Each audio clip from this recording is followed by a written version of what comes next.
ढोलकपुर नाम के गांव में एक बुढ़िया अपने 15 साल के पोते लल्लू के साथ रहती थी। अरे लल्लू बेटा, ढंग से पढ़ाई करा कर, अब तू ही है जो मेरे बुढ़ापे का सहारा है। लल्लू एक नंबर का आलसी था। उसकी इस आदत से उसकी दादी बहुत परेशान रहती थी। फिर एक दिन, लल्लू जा बाजार से एक सुई ले आ और सुन, संभाल के लइयो, पता चले कहीं गिरा दे रास्ते में ही। लल्लू बाजार जाता है और सुई खरीद लेता है, पर धूप इतनी ज्यादा होती है कि वो एक टेम्पो वाले से घर छोड़ने को कहता है। ठीक है, पर पीछे मेरी गाय बकरियों का चारा रखा है, संभाल के बैठियो। लल्लू टेम्पो में बैठ जाता है। ये सुई इतनी छोटी है कि अगर ऊबड़ खाबड़ रास्ते में ये गिर गई तो मिलेगी नहीं। क्यों ना मैं इसे चारे के गट्ठर में फंसा दूं। और वो सुई को गट्ठर में फंसा देता है। कुछ देर में लल्लू अपने घर के पास पहुंच जाता है और उतर जाता है। अरे लल्लू, आ गया तू? ला दे सुई दे जल्दी से, मैं पापड़ की थैली सिल दूं। अरे दादी, सुई तो टेम्पो में रह गई। कैसे रह गई? लल्लू दादी को सारी बात बताता है। तुमने ही कहा था संभाल के लाना, अब मेरी क्या गलती है? हे भगवान, इसे कब बुद्धि देगा तू, या ये ऐसे ही डिब्बा गोल रहेगा? कहाँ इसका बाप इतना समझदार था, उसका बस चलता तो आसमान से चांद तारे भी ले आता, और उसकी औलाद एक नंबर की निकम्मी। मैं कहाँ अधजल की बची हूँ, क्या होगा इसका मेरे बाद। तुम क्या मुझे बेवकूफ समझती हो? और रही बात चांद लाने की, तो देखना एक दिन मैं भी चांद ला के दिखाऊंगा।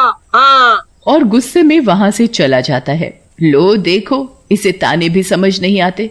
मैंने चांद की बात की तो वो सच में चांद लाने की बात करने लगा। भगवान सद्बुद्धि दे इसे, और कहकर वापस पापड़ बनाने लगती है। लल्लू खेतों में जाकर छांव में बैठ जाता है। सब लोग मुझे बेवकूफ समझते हैं, इन्हें नहीं पता कि मैं कितना जीनियस हूँ। अब इन्हें चांद ला के दिखाना ही पड़ेगा। लल्लू दिन रात आसमान में चांद लाने की तरकीब सोचता रहता है। वैसे तो आसमान बहुत ऊंचा है, मैं चांद तक कैसे पहुंचूंगा? अगर मैं सीढ़ियां बनाऊं और उस पे चल के चांद तक जाऊं तो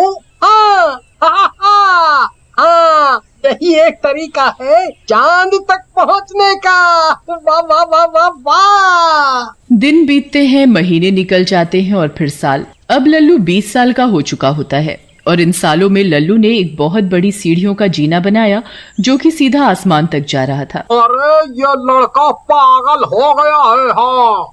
अरे काम धाम की उम्र में बचकानी हरकतें कर रहा है, बताओ भला। अरे चाचा, कोई कहने सुनने वाला है नहीं। माँ बाप होते तो कान के नीचे दो लगाते। अब बुढ़िया की भला कौन सुनता है। वही रात को चीमा की पत्नी घर में कलेश मचाकर रख देती है। अजी, मुझे कुछ नहीं सुनना। शादी से पहले तो कहते थे कि मेरे लिए कुछ भी कर सकते हो, चांद तारे तक तोड़ कर ला सकते हो। अब कहाँ गए वो सारे वादे? अरे भगवान, वो तो हर लड़का अपनी गर्लफ्रेंड को ऐसे ही डायलॉग मार के पटाता है। अच्छा, तो वो सब झूठ था। मुझे करवा चौथ पर चांद मेरे हाथ में चाहिए। अरे यार, मुझे क्या पता था कि ये बेवकूफ प्यार मोहब्बत की बातों को सच मान कर बैठ जाएगी। अब मैं इसके लिए चांद कहाँ से लाऊं?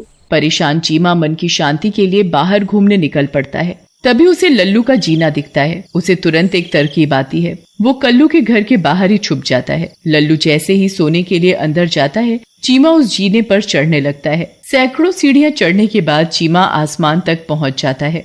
बाप रे बाप, कितनी गहराई है नीचे। अरे बाप रे। ऐसे ही बड़बड़ाते हुए चीमा और ऊपर चढ़ने लगता है और चांद तक पहुंच जाता है। यस, आखिरकार मैं चांद तक आ ही गया। चीमा चांद को आसमान से लेकर जमीन पर आता है और चुपचाप अपने घर की कोठरी में रख देता है। रात को जब चांद नहीं निकलता तो सब लोग हैरान परेशान रह जाते हैं। अरे आज चांद क्यों नहीं निकला? कैसी वीरान रात लग रही है बिना चांद के। अरे भाई, आज बादल भी तो कितने छाए हैं आसमान में, बादलों में ही चांद छुप गया होगा। ऐसे ऐसे तर्क वितर्क से कुछ दिन निकल जाते हैं। फिर करवा चौथ का दिन आता है। सारी औरतें तैयार व्यार होकर चांद के निकलने का इंतजार कर रही होती हैं। अरे रे मुआ, चांद कब निकलेगा? कितनी भूख लग रही है। बहनों, मुझे तो लगता है रोज की तरह चांद आज भी नहीं निकलेगा। इधर सुमन ने घर में तांडव कर रखा होता है। कहाँ है चांद? मैं आज भूखी रह जाऊंगी, पर जब तक चांद मेरे हाथ में नहीं आएगा मैं कुछ नहीं खाऊंगी। अरे भगवान, धीरे बोलो, धीरे। मेरे पास तुम्हारे लिए एक तोहफा है, जरा आंख बंद करो। चीमा सुमन को आंखें बंद करवा कर कोठरी में लेकर जाता है। अब खोलो अपनी आंखें। सुमन जैसे ही आंखें खोलती है, चांद को अपने सामने देख खुशी से फूली नहीं समाती। अरे वाह, आप तो सचमुच चांद की चोरी कर लाए मेरे लिए। आप मुझसे इतना प्यार करते हो। पर तुम ये बात किसी को बताना नहीं, वरना गांव वाले मुझे चिता पर लिटा देंगे। यहाँ सुमन साक्षात चांद की पूजा कर व्रत खोलती है। वहाँ सारी गांव की औरतें अभी भी चांद की झलक के इंतजार में होती हैं। अब गांव वाले परेशान होने लगते हैं। वैसे सोचने वाली बात है, कुछ दिनों से चांद क्यों नहीं निकल रहा? बादल इतने दिनों तक छाए नहीं रहते। भाई, अब तो करवा चौथ के साथ साथ पूर्णिमा भी है। चांद का निकलना तो स्वाभाविक है। गांव वालों, मुझे लगता है किसी ने चांद की चोरी की है। चांद की चोरी? अरे भाइयों, लगता है ये लल्लू का ही काम है। वही कितने सालों से जीना बना रहा था। हम सबको लग रहा था कि वो मजाक था, पर देखो उसने ही चांद की चोरी की है। हाँ, बताए दे रहा हूँ। हाँ, सही बात है, सही बात है। इस लल्लू को तो आज छोड़ेंगे नहीं। सारे गांव वाले मिलकर लल्लू के घर पहुंचते हैं और लल्लू को धमकी देने लगते हैं। ए लल्लू, हम तो तुझे बुर्बक समझते थे, तूने तो सच में ही चांद चुरा लिया बे। है? हमारी औरतें वहाँ चांद निकलने का इंतजार कर रही हैं, भूखी प्यासी। पर मैंने चांद नहीं चुराया है। मैं चांद चुराने जाता उससे पहले ही चांद निकलना ही बंद हो गया आसमान में। बताओ। सब गांव वाले लल्लू को मार पीट कर अपने अपने घर चले जाते हैं। अरे नाश पीटे, अब बस यही दिन देखना बाकी रह गया था। चांद भी भला कोई चुराने की चीज है? पूरे संसार में अंधेरा पड़ा हुआ है। औरतें व्रत खोलने को बैठी हैं। निकल जा मेरे घर से। पूरे गांव में थू थू करवा दी। लल्लू सबके सवालों से परेशान घर से निकल जाता है और एक सुनसान जगह पर जाकर बैठ जाता है। आखिर ये किया किसने? मुझसे पहले कौन गया होगा चांद चुराने, और कैसे? बहुत सोचने के बाद लल्लू ऐसे ही टहलने लगता है। तभी उसे एक घर से बहुत तेज प्रकाश आता दिखता है। अरे इतना तेज प्रकाश, जरा देखा तो जाए, ये है क्या? लल्लू जैसे ही उस घर की तरफ बढ़ता है, उसे चीमा की पत्नी सुमन की बातें सुनाई पड़ती हैं। क्यों जी, अगर हम इसे बेच दें तो हम माला माल हो जाएंगे। ओ, तो अब समझा। मतलब जीना बनाने में इतने साल मेहनत मैंने की, चांद इसके कब्जे में है। कुछ तो करना पड़ेगा। चीमा एक बहुत बड़े सेठ से चांद बेचने की बात करता है। चीमा उसे बेच पाता कि सही मौका देखकर लल्लू चांद को चीमा के घर से चुरा लेता है। चांद का आकार अमावस्या आते आते गायब हो जाएगा। इससे पहले कि अब कोई घटना घटे, क्यों ना मैं भी इसका फायदा उठाऊं। लल्लू उस रात चांद को अपने घर लाकर रखता है। अरे कल मुहे, ये चांद तेरे पास कैसे आया? मतलब गांव वाले सही कह रहे थे। लल्लू अम्मा को सारी बात बताता है। चीमा अपने चांद को ढूंढते ढूंढते लल्लू के घर के बाहर से सारी कहानी सुन लेता है।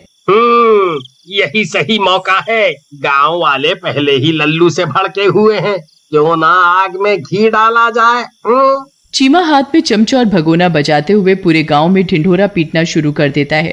अरे गांव वालों, सुनो सुनो, चांद का पता लग गया। ये लल्लू और इसकी अम्मा ने मिलकर चांद की चोरी की है। अरे लल्लू ही चांद चोर है। देख अम्मा, इन गांव वालों ने हमेशा ही मेरा मजाक बनाया है। आज भी ये मुझे ही गलत बता रहे हैं। अब तू मेरे साथ चलेगी या नहीं, बस इतना बता। पर कहाँ जाएगा तू? सारे गांव वाले लल्लू के घर पहुंच जाते हैं। अबे तुझे तो हम भेजेंगे तेरी हड्डियां तोड़ के। हाँ, पकड़ो इसको।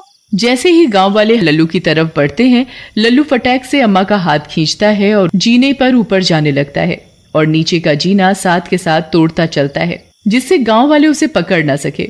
और देखते ही देखते लल्लू चांद के ऊपर पहुंच जाता है। अब चांद भी आसमान में चमकने लगा और लल्लू अपनी अम्मा के साथ वहीं चांद पर रहने लगा।